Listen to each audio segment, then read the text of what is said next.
Kuha sa CCTV footage na ito ang pagtama ng motor ng biktima sa isa pang motorsiklo.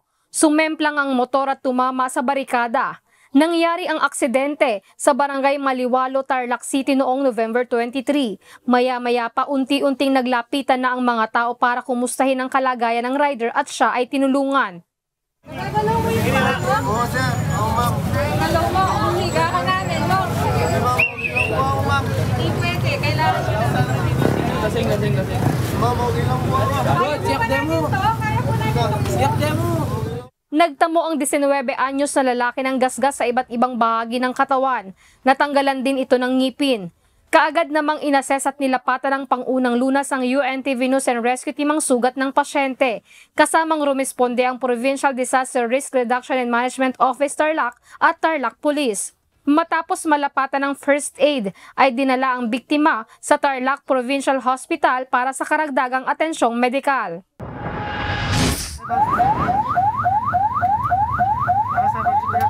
Ito ko dapat unahan.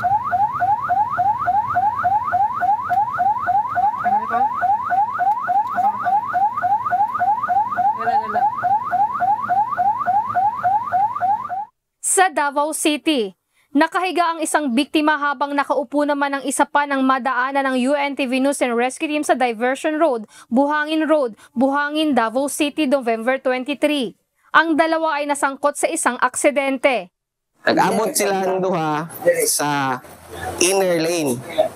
Ang mali sa driver sa private na sakyanan, faulty evasive to maneuver. Ang nahitabo, dapat pag mag-left turn ka, dapat mag-yield ka.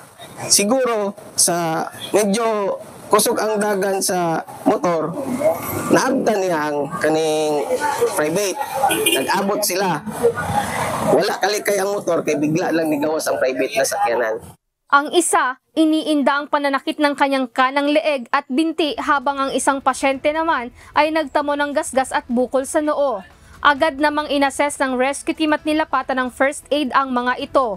Matapos namang ma-assess at mabigyan ng mga paunang lunas ang dalawang biktima, ay agad na itong dinala sa Southern Philippines Medical Center. Paulit-ulit namang paalala ng mga pulis na huwag magmamaneho kapag nakainom ng alak.